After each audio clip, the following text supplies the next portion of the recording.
Each time we brought the recently deceased back from the dead, they screamed. We didn't know why.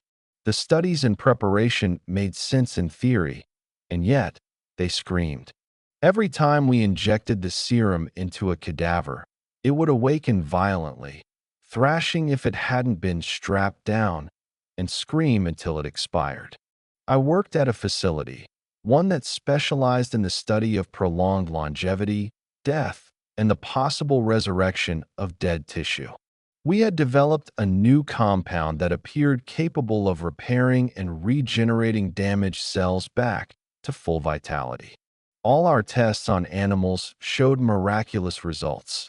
Lifespans extended by years, and in several cases, subjects were brought back from recent death. One rabbit, who came to us at the age of 12, lived for another 10 years within the lab.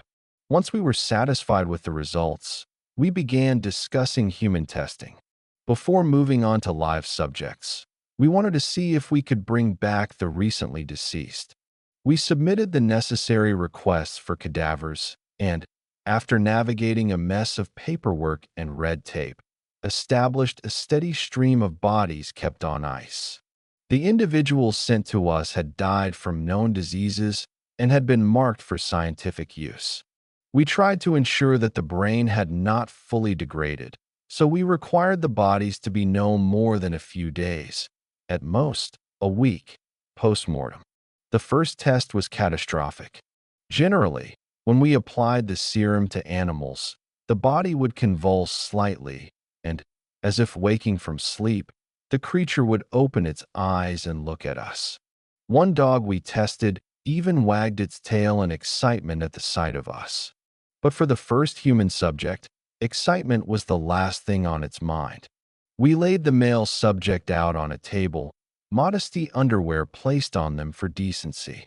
Once prepared, we injected the compound at the base of the skull and waited, usually 30 seconds to a minute, for the serum to begin rebuilding neural tissue. Our theory suggested we'd awaken a conscious person, albeit brain dead. Our hope was to see them fully restored. Both were wrong. The subject tensed its entire body before a wave of movement flowed from the neck, down the arms, and through to the feet, as if, in one smooth motion, the soul had slid back into its flesh.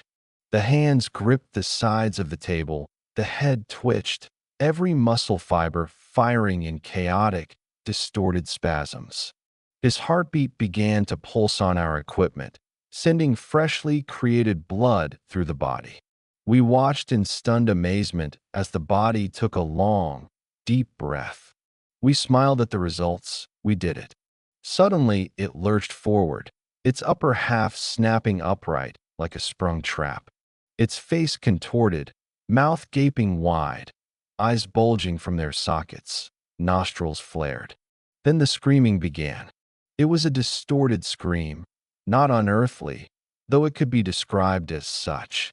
But that was only because the sound destroyed its own vocal cords and esophagus under the sheer strain of what it was trying to emit. It was the sound of an animal, fighting with every fiber of its being to escape. The scream filled the small room, reverberating through the glassware, tearing through me, and likely everyone present. It peaked as the body began to shake violently, its hands clawing at its own flesh, as if something unseen had gripped it from the inside. The legs trembled with frenetic energy, as if they were desperate to run, before twisting violently to one side. A sickening crack signaled the snapping of the hip. The body collapsed, falling from the table, its head striking the cold floor with a wet smack. The screaming dragged on for another 5 frail seconds, then stopped with a final, broken whimper. Revitalized blood began to pool from the fractured skull, the leg bent at an unnatural angle. The noise that had escaped from that corpse felt like something being burned alive or torn apart. Not that I know what those things sound like, but I imagine that would be the closest approximation. I wanted to end the test there and then. But the others insisted. We'd had a breakthrough, and we had to see it completed. With the second subject, we took no risks. He was strapped tightly to the bench before we began. Another male, mid-40s, dead from a heart attack. My own body tensed in anticipation of what was to come. The injection was administered and, much like the first, the body responded with small, twitching bursts of energy before the spasms began. Bound at the limbs and forehead, its movements were restricted, but not silenced. No amount of hearing protection could shield us from the guttural growls and screams that forced their way out of the subject's throat. The entire table rattled beneath him, restraints tightening and tearing deep into the flesh as freshly reanimated blood began to leak from the wounds.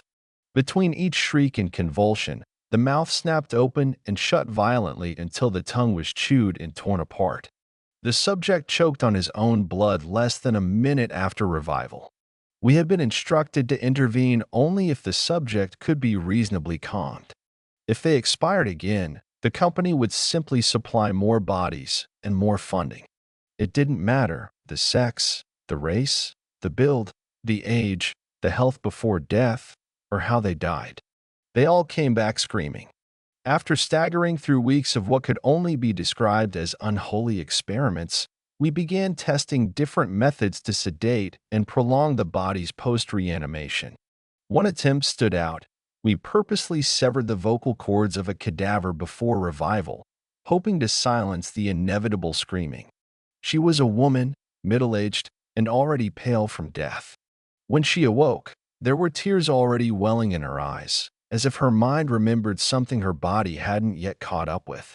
Her breathing came fast and shallow, accelerating into panicked, rasping sobs, wet, desperate gulps of air like someone drowning in the open. Though she couldn't scream, the sounds she made were worse.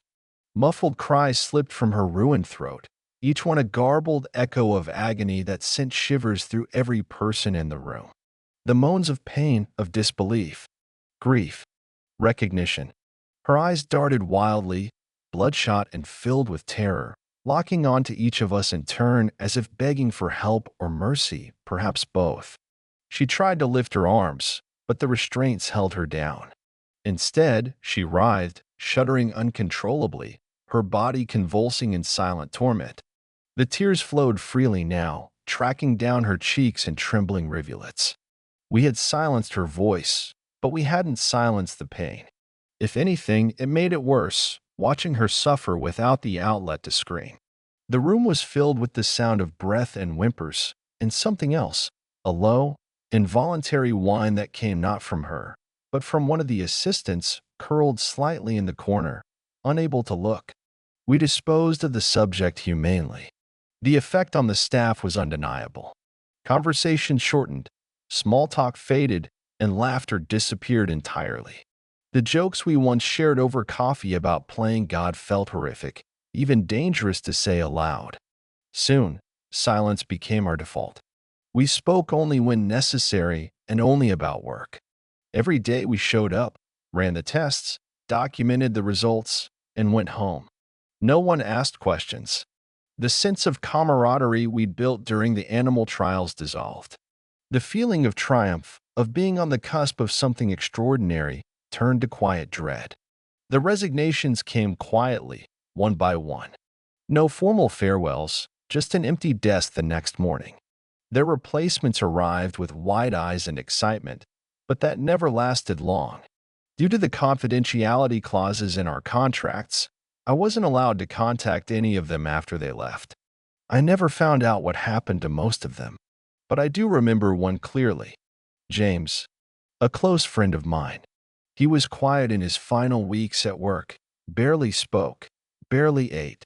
Then one day he didn't come in. Then I saw the news. He had jumped from the top of his apartment building. I thought about quitting. I really did. But the raise they gave me was too good to leave. Our results were yielding nothing. Every subject we brought back either screamed, wailed, or violently thrashed before eventually expiring or being put down. With permissions, we began to explore the unconventional. We dabbled in pseudoscience and religious dogmata. Anything that might offer an answer science could not. The people we brought in were paid obscene amounts and sworn to absolute secrecy. Toward the end, even threats were issued. One hypnotist, an odd woman with steady hands and tired eyes, was brought in to help calm the subjects. Her role was to attempt to induce a calm state as we gradually reanimated, stimulating isolated regions of the brain one at a time while keeping the rest dormant. For a while, it seemed promising. We ran countless sessions, and on one occasion, after several attempts and enough sedatives to drop an elephant, a subject stirred gently under hypnosis. There was a shallow, ragged gasp of pained air squeezed through clenched teeth. Then a single word. Why? It was faint, barely audible, a tremble of soul-deep confusion and grief. And then the screaming returned, more feral and violent than before. The subject convulsed so hard the restraints tore deep into the flesh. The hypnotist never returned after that session. She didn't even collect her final pay. After her, we were truly desperate.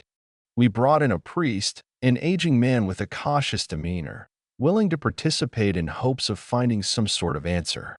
None of us were superstitious, but something in the screaming had begun to strip away our rationality, our sense of detachment. It felt as though each reanimation peeled back another layer of our humanity, leaving something hollow and shaking beneath. The priest performed a full exorcism over the cadaver as it reanimated. He held a crucifix above its chest and muttered Latin gospels with trembling conviction. Strangely, the body responded. It strained violently against the restraints, muscles taut as steel cords, but it didn't scream. Not at first. The priest's words seemed to still it, but only for a moment. Then the corpse snapped upright with terrifying force, tearing free of the table as metal bolts ripped from the floor. It lunged, flailing wildly. The priest stumbled back, narrowly avoiding a crushing blow to the head, and managed to escape with no significant injury. What followed was not panic, but fury. He shouted at us, eyes wild, accusing us of blasphemy. "You're dragging sinners from hell," he screamed. "You're summoning torment, not salvation." His voice cracked as he ranted and raved, his tone eerily echoing the corpses we'd brought back. Then he left, stormed out of the facility, never to return. From that point on, armed guards were stationed in every session.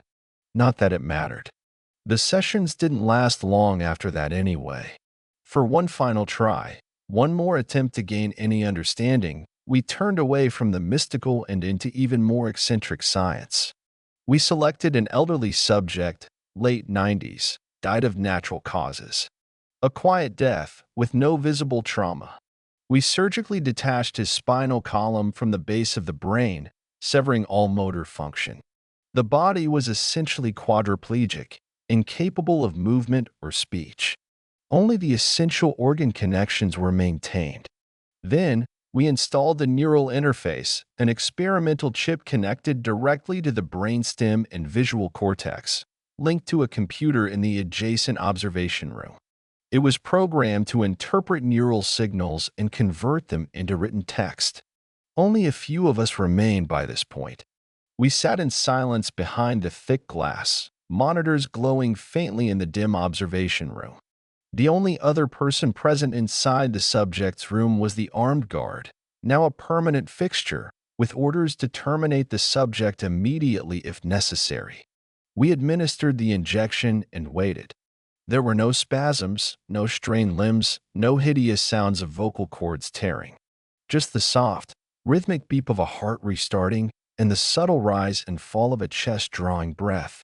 The room was so silent, it felt as though the screams of the previous cadavers echoed from memory into the still air. Then the text flashed on screen. "Where am I?" We froze. Even though it was only text, something in my mind gave it life. I heard the voice behind it. An old man. Tired. Confused. We typed back. "Who are you?" "John Forrester." "Who are you?" "We're here to help, John." "How old are you?" 96. "Who are you?" The information matched. We were finally getting somewhere. Then the next message appeared. "Are you him?" We paused. "Who?" There was a long silence. Then, "You're not him." "No, no, no." John's heart rate began to climb. The breathing grew rapid. His test flashed again. "You're not supposed to know." We stared at the screen, unsure how to respond. My assistant looked at me, her mouth slightly open, but I said nothing. "You're not supposed to know," he repeated. I looked through the window. John's eyes were open, wide, wet, unblinking. Tears streamed down his cheeks, pooling on the slab beneath. It shouldn't have been possible. "He won't let me back." "You're not supposed to know." The cursor blinked. I turned to the screen again, only to see another message. "He won't let you." Pause. "He won't let you." Again, and again, and again. My heart thudded painfully in my chest, matching the BPM displayed on the monitor. My breathing grew shallow. Then I heard something. Not in my mind. Real sound. I looked up. John's mouth was moving. Impossible. His nerves were severed. His lips parted wider. Sound emerged, quiet at first, but real. Tangible. "He won't let you." I froze. I shouldn't be able to hear it through the glass, but I heard it. The guard looked to me for the termination signal. I shook my head. "Not yet. He won't let you." The whisper grew in volume, ragged and forced from a throat that should have been silent. "He won't let you. He won't let you. He won't let you. He won't let you.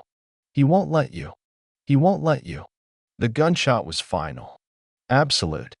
The sound rang out across the lab like a gavel striking the lid of a coffin. John's body slumped against the slab, what remained of his expression frozen in wide-eyed agony. The guard, shaking, holstered his weapon and left the room without a word. The silence that followed was suffocating. I collapsed back into my chair. My ears rang, not from the shot, but from the absence of everything else. No monitors, no voices, no screams. Just silence. I didn't know what to report. I didn't know what I just witnessed. The project was terminated soon after, officially deemed a dead end. We were compensated generously: bonuses, severance, hush clauses buried in legalese. More than enough to vanish, to start over, to never work again. But money does nothing for the silence. I sit here now, alone, typing these words, surrounded by a silence so heavy it feels alive, suffocating, endless. To fill that silence, my mind conjures John's voice, lingering on his words. I now wish for the screaming instead.